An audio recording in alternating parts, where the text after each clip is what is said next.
Hi, 8th graders. Today is a big day because we are going to start writing our memoirs. You have been preparing for writing these memoirs over the last few weeks, and these memoirs are going to be a big part of your overall experience and grade for English class. So let's get started. Here's some general information about your memoirs. Your memoir should be between 1 to 3 pages. You will be sharing this story with your classmates, Weber teachers, and Weber parents. So make sure to choose a topic that you feel comfortable sharing. The memoir will count for multiple formative and summative grades, so it will have a big impact on your overall grade in this class. If you stay on task during class, you shouldn't have any homework.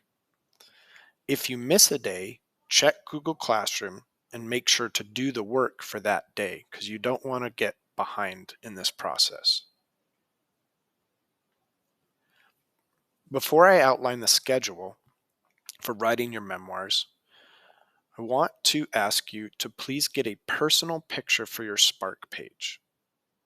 So the final step in writing your memoir will be to create a Spark page. I'm going to show you my example right here. This is the memoir that I wrote called Work Hard, Play Hard. And I made a Spark page that looks like this. You're going to create something like this for your memoir. You notice that on my Spark page, I have a bunch of pictures of myself that are highly embarrassing, including and mostly this one right here. But I also have some other pictures of me that relate to and show the story that I'm trying to tell. In order to get a 4 on your Spark page, you will need to include a personal photo, a personal image. So, over the next few days, please go home and look for an image that will relate to the story you're telling. And then I'll have you upload it onto Google Classroom. We'll talk through that more a little bit in the next few days. If you don't have a photo of the actual event you're writing about, then just find one that is from the same time period you're writing about. For example, if your memoir takes place when you were 8 years old, find a photo of you at age 8, and that will be fine.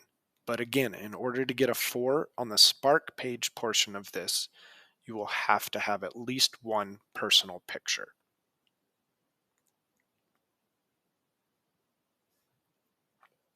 Here is our writing and work schedule. Today or tomorrow, depending on when I have you, you will start writing. Then we will have a second day of writing, and then a third day to finish writing. So essentially, you'll have 3 days of class time to write. After the 3 days of writing time, you'll have an editing day. I'll walk you through a process to help you edit.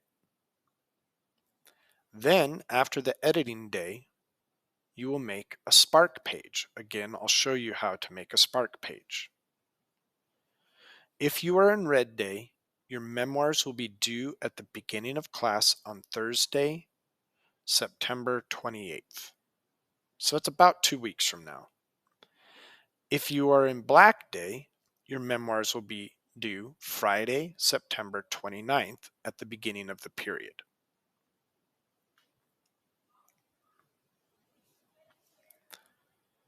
As we begin the drafting process today, we need to think about how this piece of writing will be assessed.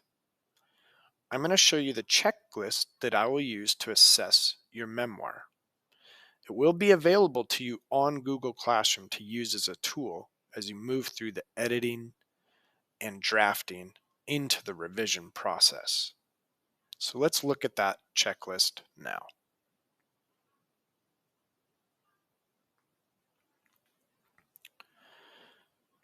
There are going to be multiple formative and summative grades for this memoir. The first grade will be for theme. This will count as a summative grade. Your memoir needs to tell a true story about your life and teach the reader a universal life lesson.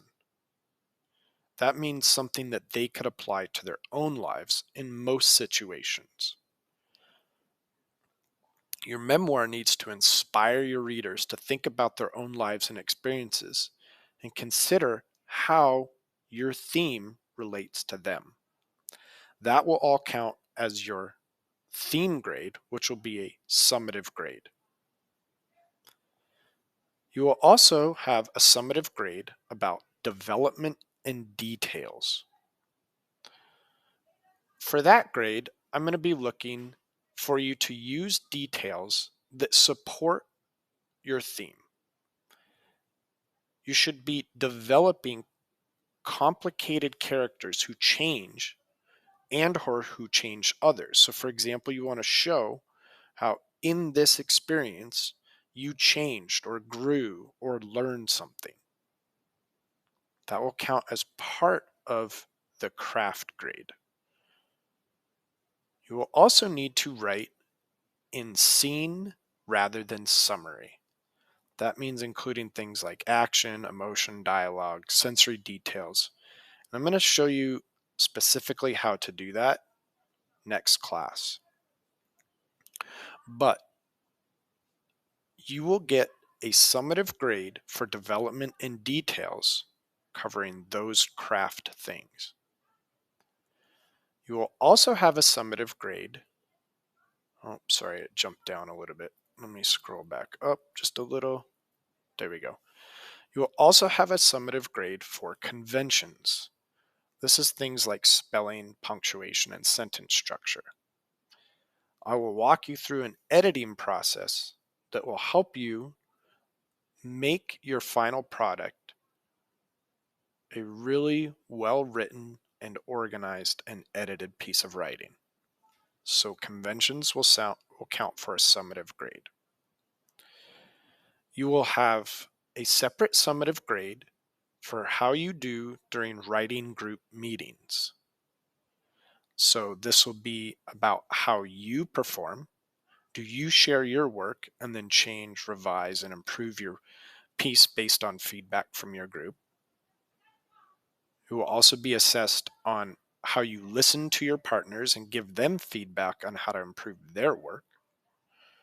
And you'll be assessed on whether you are on task and showing appropriate behavior during writing group meetings.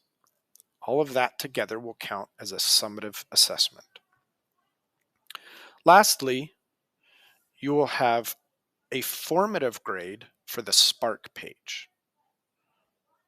So this will be a grade for the images that you include. Remember, to get a 4, you'll have to include at least one personal image that relates to the topic you're telling, story you're telling. And part of that grade will also be the design. Do you create a Spark page that is engaging for your reader? And do you have a title for your memoir that relates to and foreshadows the theme?